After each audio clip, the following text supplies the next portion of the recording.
What happens when someone believes they can do anything without ever facing consequences? When they think their uniform, their badge, or their power can shield them from all wrongdoing? We've seen this too many times. A person in a position of authority, too arrogant, too confident that the system will always protect them, until everything comes crashing down. Today you will witness one of the most shocking twists, a brutal lesson for those who abuse power and undermine justice. A police officer thought he could destroy a woman's life with just one false accusation. But what he didn't know was that he was going after the wrong person. This is a story of arrogance, prejudice, and a plot twist that left an entire courtroom in stunned silence. A courtroom like any other, or is it? The warm glow of a grand crystal chandelier reflected off the polished oak walls of Jefferson County Courthouse.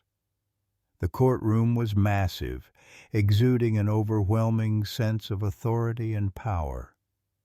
The jury sat neatly in their designated seats, while reporters and spectators murmured among themselves, waiting for the proceedings to begin.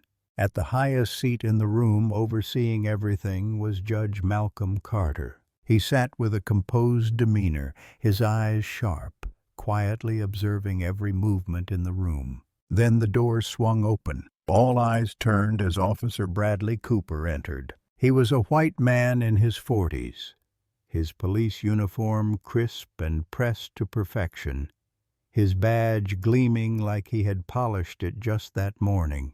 His neatly combed back hair and overconfident smirk made it clear. This man believed he was untouchable. As he strode toward the plaintiff's table, he scanned the room, exuding an air of absolute control.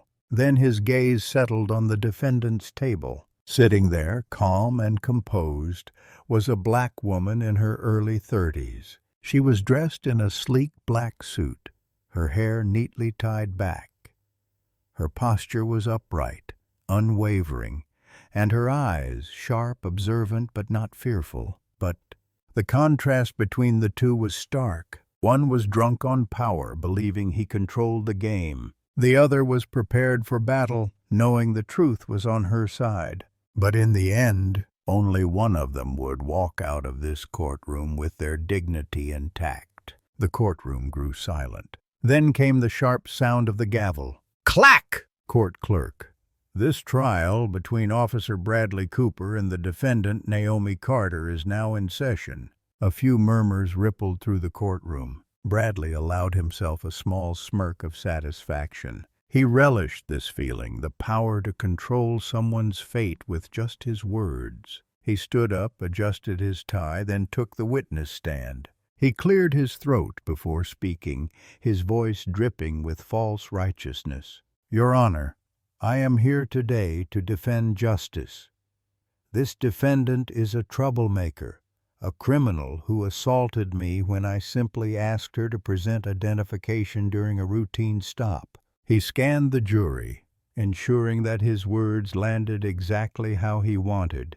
As a police officer with over 15 years of experience, I have encountered many cases like this. People who think they can defy the law. But I will not allow it.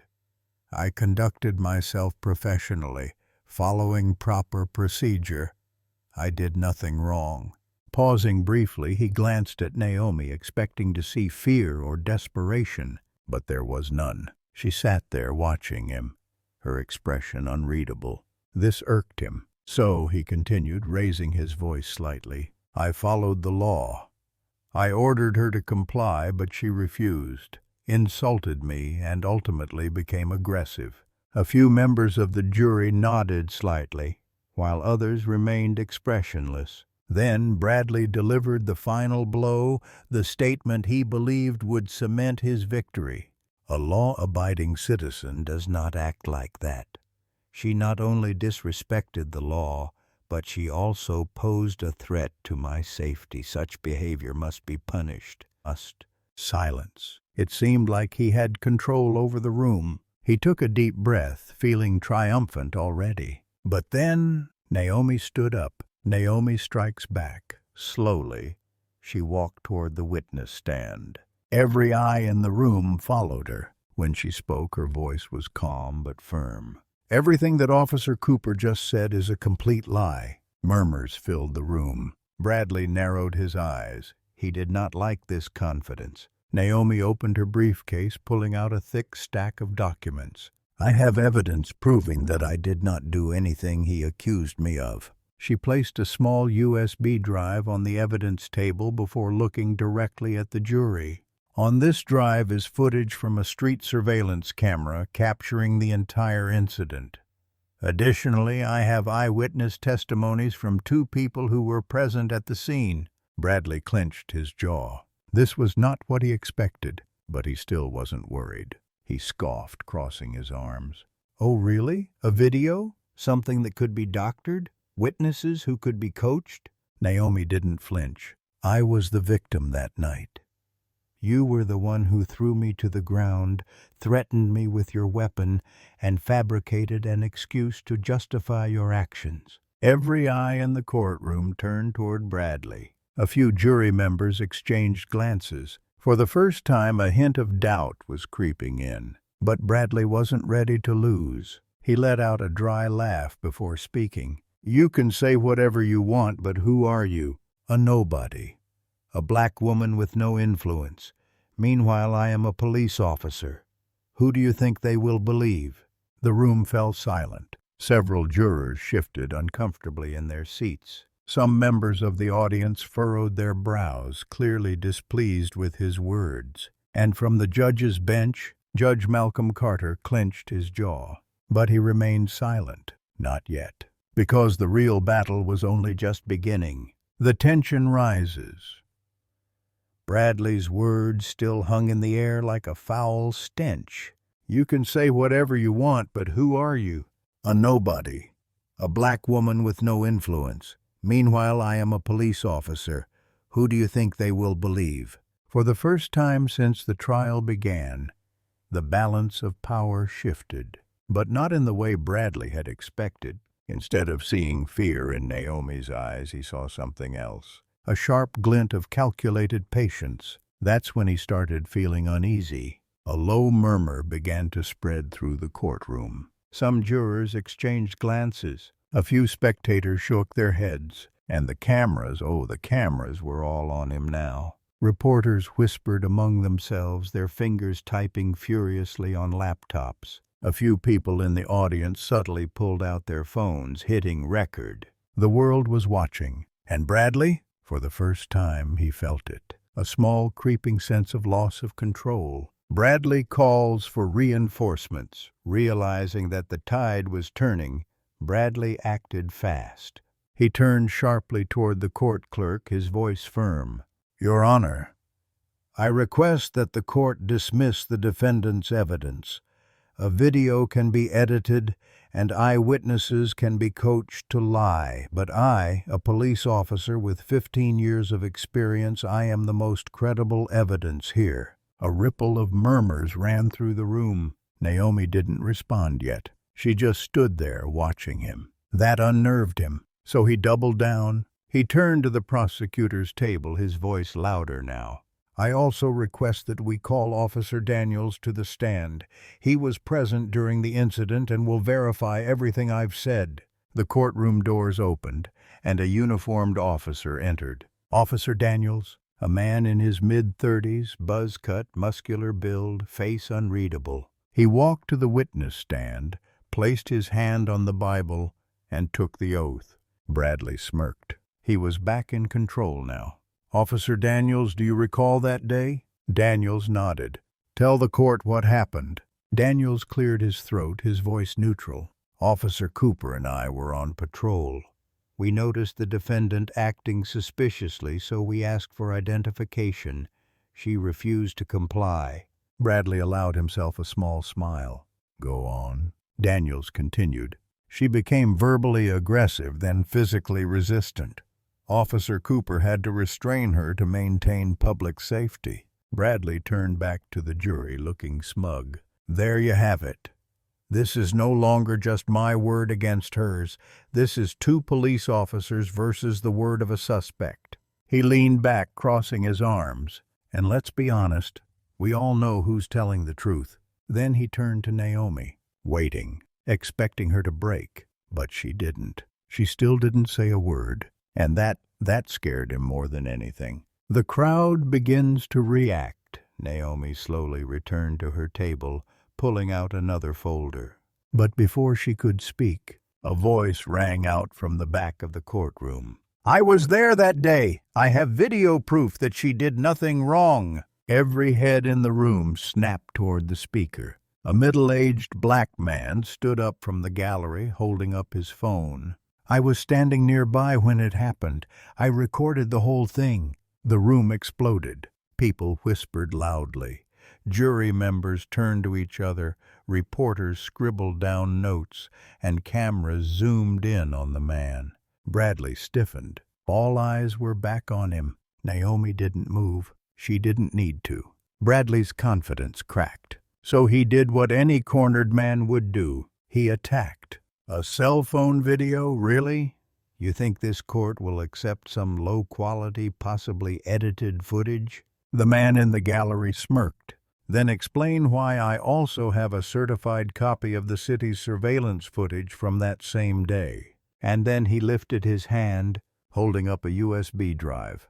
The courtroom erupted. Bradley's face drained of color. Even Daniels, who had remained emotionless until now, visibly tensed. Naomi still hadn't spoken. She didn't have to. From the judge's bench, Judge Malcolm Carter finally leaned forward for the first time that day. He tapped a finger on the desk. "Hand that evidence over. Bradley's last stand." Bradley panicked. He tried one last time to regain control. "Your Honor, this video might be misleading. It could have been—" Judge Carter silenced him with a single glance. His voice was calm but lethal. "We will let the evidence speak for itself." A courtroom assistant plugged the USB into the computer. The large courtroom screen flickered to life, and then the video played. And in that moment, Bradley Cooper's career ended. The truth is revealed. The video showed everything. Naomi was calm, compliant, and followed instructions. She did not resist. She did not attack. She did nothing wrong. But Bradley, he was the aggressor. The video showed him pushing her to the ground, pulling out his weapon, and shouting at her before she even had a chance to speak. It showed him escalating the situation, fabricating an excuse, and ultimately arresting her for nothing. The jury was horrified. The audience gasped. The journalist couldn't type fast enough. And Bradley? Bradley stood frozen, mouth open, unable to process what had just happened. For the first time in his life, he had no control. Judge Carter turned to look him dead in the eye, and then with chilling clarity he spoke. "Officer Cooper, you called my wife a nobody?" The entire courtroom falls. Silent Judge Malcolm Carter's words hung in the air like a sharp blade. "Officer Cooper, you called my wife a nobody?" For a long, excruciating second, the room remained frozen. Bradley's entire body locked up. His mouth opened slightly, as if he wanted to speak, but nothing came out. His mind raced, desperately trying to process what had just happened. The woman he had spent this entire trial demeaning, ridiculing, and trying to crush was the wife of the judge overseeing his case. This wasn't just bad luck. This was career-ending. His face turned a sickly shade of white, his pulse thundering in his ears. A few jurors exchanged glances, their expressions filled with realization and disgust. Some of the spectators smirked knowingly, while others just stared, waiting for the fallout. The only sound in the entire courtroom was the faint hum of the overhead lights. And then Naomi slowly exhaled. She turned and looked directly at Bradley, her expression calm and unshaken, as if to say, "Now do you see what you've done?" Bradley tries to recover. He had to fix this fast. Straightening his shoulders, Bradley let out a forced, shaky laugh. "Your Honor, I didn't realize—" Judge Carter held up a hand. "Stop." Bradley immediately shut his mouth. Judge Carter's cold, piercing stare didn't waver. "So let me get this straight." He leaned forward slightly, hands clasped together. "You lied under oath. You fabricated an entire case against an innocent woman. You attempted to manipulate this court into wrongfully convicting her. And through all of this, you believed that your badge would protect you." Judge Carter paused. Then his voice dropped to an icy whisper. "How's that working out for you now, Officer Cooper?" A single bead of sweat slid down the side of Bradley's face. He couldn't breathe. The jury sees him for who he really is. The jury was no longer neutral. They saw him now, not as a police officer, not as a figure of authority, but as a fraud, a liar, a man who abused his power for years and finally got caught. One of the jurors, a middle-aged man with graying hair, shook his head in disgust. A younger woman in the front row scribbled something onto her notepad with a look of determined anger. They had made up their minds. Bradley saw it. He knew it, but he still refused to accept it, because if he gave up now, it would mean his entire career was over. And he wasn't ready for that. Bradley makes his final desperate move. His eyes darted across the room. He needed someone, anyone who could save him. That's when he locked eyes with Officer Daniels. Yes, Daniels had backed him up before. Daniels was his last chance. Bradley turned toward him, eyes wide with desperation. "Daniels, back me up here, man. We're cops. You know how this works." But Daniels didn't respond. He sat rigid in his chair, hands clenched into tight fists. His face was blank, his jaw locked. For the first time, it looked like he was battling his own conscience. "Daniels!" Bradley's voice rose in panic. "Tell them I was just following protocol. Tell them that—" Daniels suddenly stood up. The entire courtroom went dead silent again. Slowly, he stepped toward the witness stand. His gaze never left Bradley's. And then, "Your Honor, I would like to retract my statement." BOOM. The courtroom erupted. People gasped. Reporters furiously scribbled notes, and camera shutters clicked wildly. Bradley felt the air get sucked from his lungs. "Well, what?"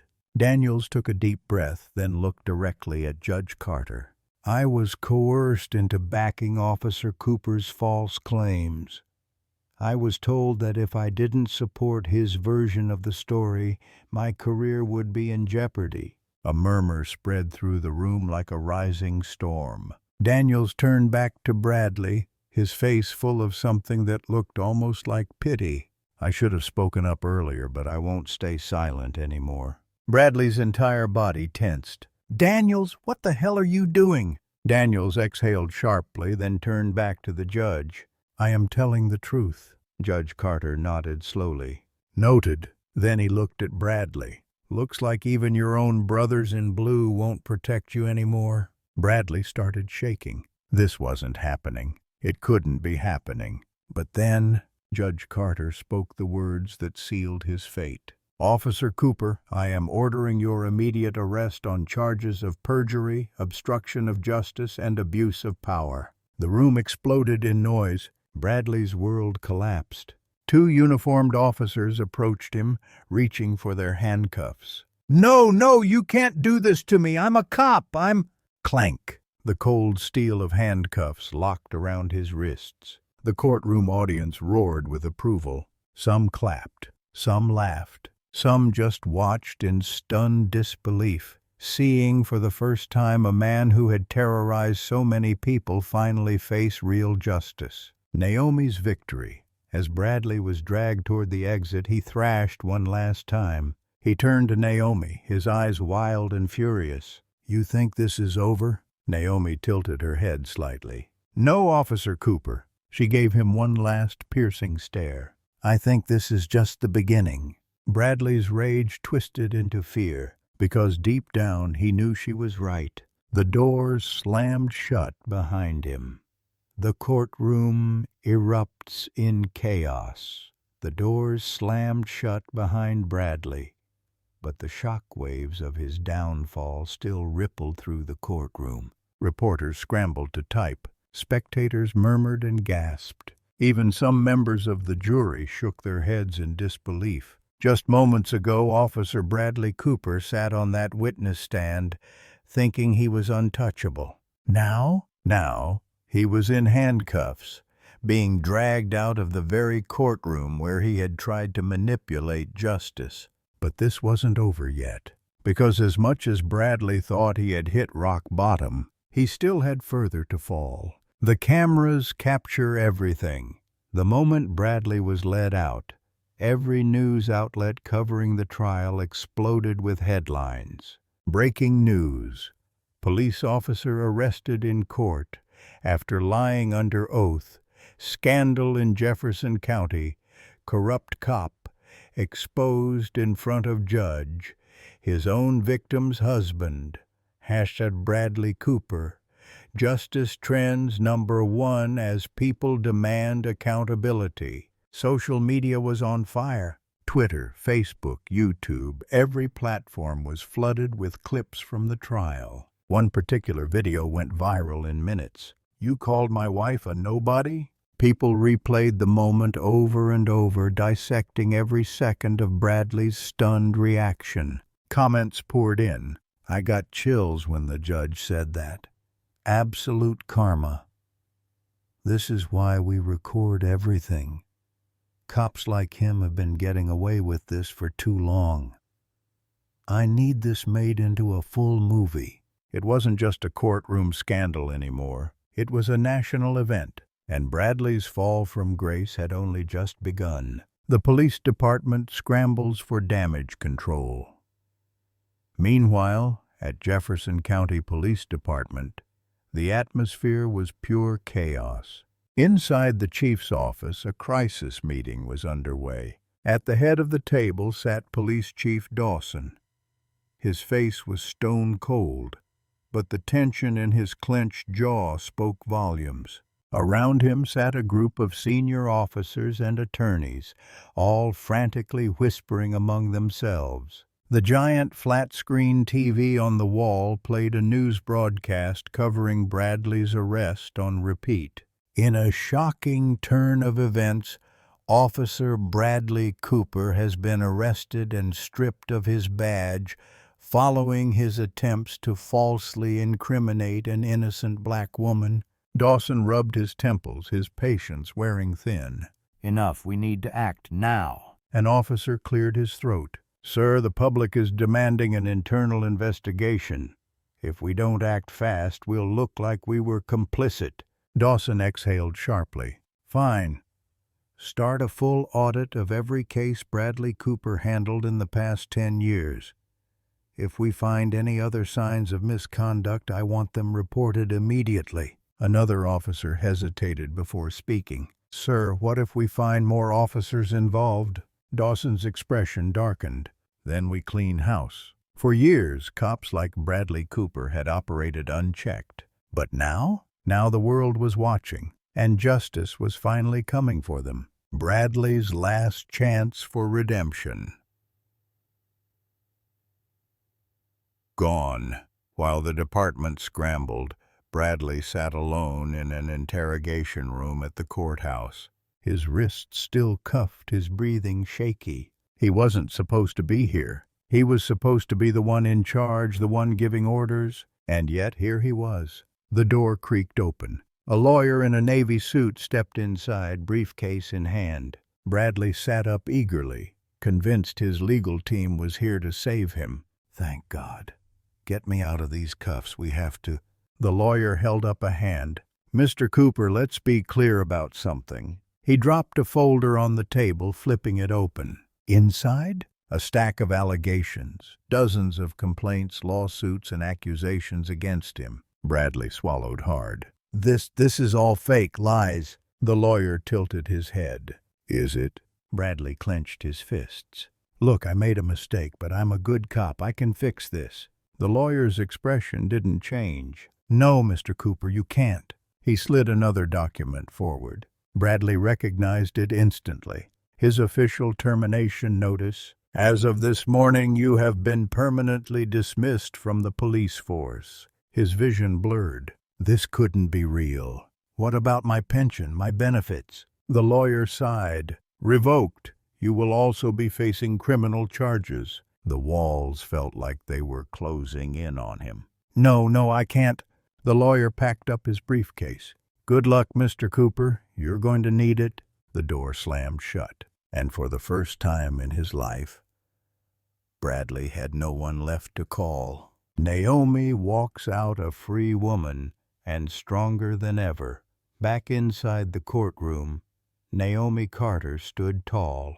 The trial was officially over. Her name was cleared. Her truth had been heard. And Bradley Cooper, the man who thought he could erase her existence, had erased himself instead. As she gathered her things, reporters rushed toward her. Naomi, how do you feel about what just happened? She stopped, paused for a moment. Then, looking directly at the cameras, she spoke with quiet strength.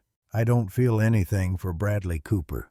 I just feel grateful that the truth won today. With that, she turned and walked out of the courthouse. As she stepped into the bright daylight, the world around her felt lighter, because she knew one thing for sure. This wasn't just her victory. This was a victory for every person who had ever been silenced, overlooked, or mistreated. And the fight for justice was far from over. Bradley's downfall goes public.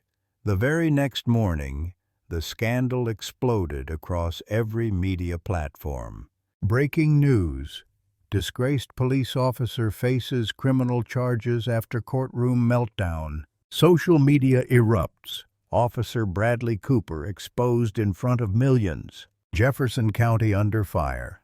How many more Bradleys are out there? On TV screens across the country, replays of the trial dominated the airwaves. The most repeated moment. You called my wife a nobody? The clip was everywhere. News segments, Twitter, TikTok, YouTube, racking up millions of views within hours. Bradley Cooper exposed started trending worldwide. Justice for Naomi flooded social media. Reform the system became a national conversation. People weren't just celebrating his downfall. They were demanding systemic change. Bradley's worst nightmare had become reality. And it was only getting worse. Bradley becomes a national disgrace. As the public tore him apart, Bradley sat alone in a holding cell, awaiting his formal arraignment. A TV in the hallway played a news segment, the volume just loud enough for him to hear. The fallout from the trial continues, as former officer Bradley Cooper is set to face multiple charges, including perjury, obstruction of justice, and excessive force. Meanwhile, the Jefferson County Police Department has launched an internal review of all cases linked to Cooper in the past decade. Sources say that additional officers may be implicated in misconduct investigations. Bradley gritted his teeth, his hands trembling with rage. This wasn't just about him anymore. His entire department was being dragged down with him. And the worst part, not a single person had come to his defense. No fellow officers, no former allies, no one, because he wasn't a cop anymore. He was just a disgraced criminal in an orange jumpsuit. Bradley's family faces the consequences. Far away from the courthouse, at a quiet suburban cafe, Linda Cooper sat alone.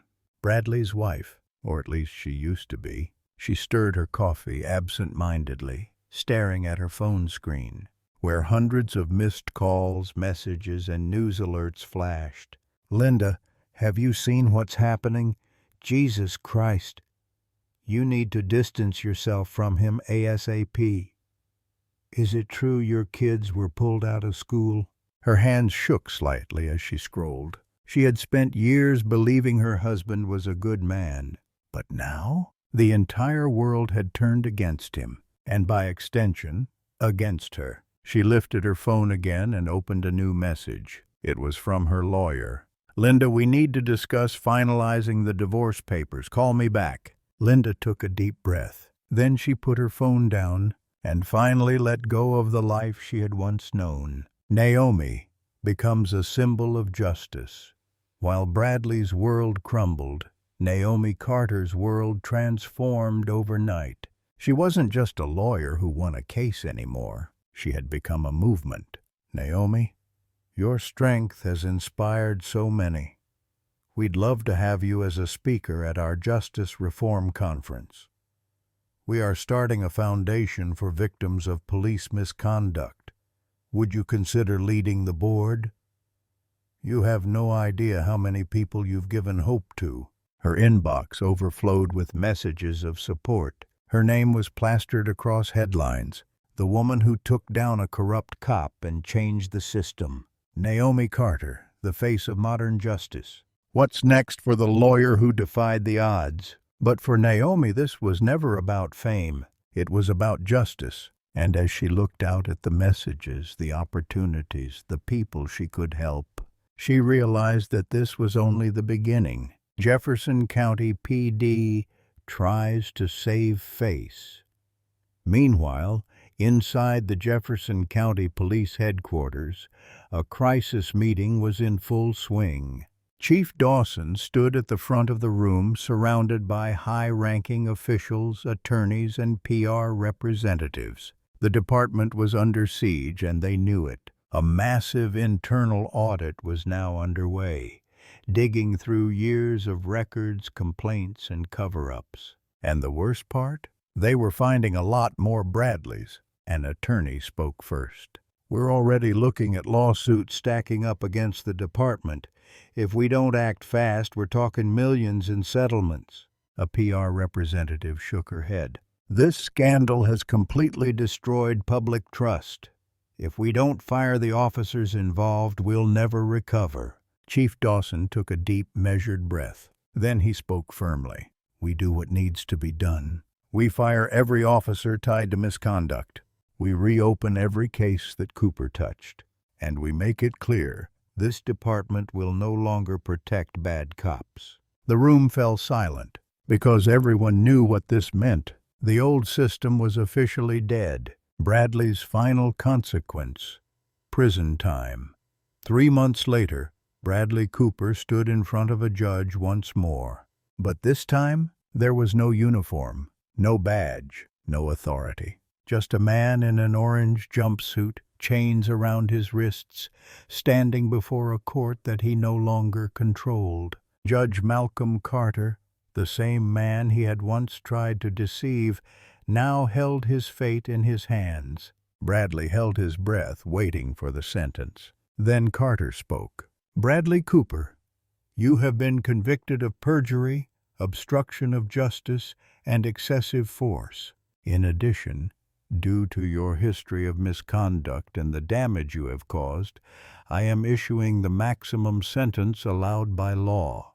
You are hereby sentenced to 15 years in prison without parole. Silence. Then, a wave of approval rippled through the courtroom. Naomi, seated in the front row, remained calm. She wasn't gloating. She wasn't celebrating. She just watched as justice took its course. And when Bradley was led away, his head hanging low, his career and life destroyed, she knew that the system had finally worked the way it was supposed to. The final word, Naomi's legacy. Months later, Naomi sat across from a journalist during a high-profile TV interview. The host leaned forward. Naomi, if you had one thing to say to people like Bradley Cooper, people who abuse their power and manipulate the system, what would it be? Naomi held the host's gaze. Then she spoke with quiet certainty. Power is dangerous. Those who think they can abuse it forever always face their downfall in the end. They may believe they control everything, but the truth is, they're only setting themselves up for their own destruction. The host nodded slowly, absorbing every word. Thank you, Naomi. You've inspired millions. The camera zoomed in on Naomi's unwavering expression. The aftermath of a scandal that shook the nation. The fallout from the Bradley Cooper case didn't just end in the courtroom. It rippled through the entire system, exposing years of corruption, misconduct, and abuse of power. The media frenzy didn't die down, it intensified. More officers from Jefferson County PD were investigated, more cases were reopened, more victims came forward. And across the country, people started demanding real change. This wasn't just about one bad cop anymore. This was about an entire system that had protected men like Bradley for far too long. And now, that system was finally crumbling. Bradley's reputation is destroyed forever. 3 weeks after his conviction, Bradley Cooper's name was erased from history. Jefferson County Police Department officially revokes Bradley Cooper's service record. Former Officer Cooper stripped of all honors. Police union refuses to defend him. Disgraced ex-cop, beaten in prison after fellow inmates recognize him. His photo was removed from police archives. His awards and commendations were revoked. His pension was permanently seized. To the world, he was no longer a police officer. He was just another convicted criminal.